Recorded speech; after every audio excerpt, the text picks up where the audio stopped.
Assalamualaikum warahmatullahi wabarakatuh ayah. Waalaikumsalam warahmatullahi wabarakatuh. Hapunten ayah ngaganggu waktu ayah sakedap.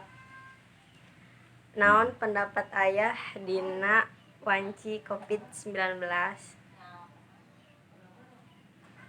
Urang kudu loba ngajaga kebersihan jeung rajin cuci tangan. Ya. Kumaha ngajagana supaya urang sehat sareng henteu katepak ku virus ieu? Sadi dinten kudu make masker. Adi rokok beli enggak?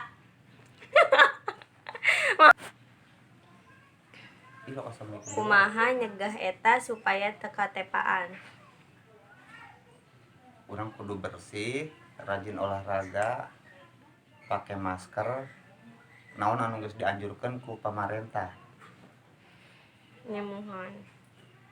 Terus naha virus ieu nyerang manusia gancang pisan?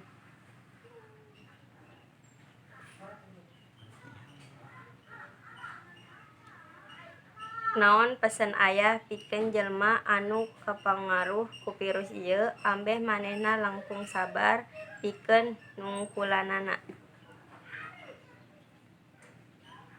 Kudu daek di karantina jeung deui kudu loba ibadah.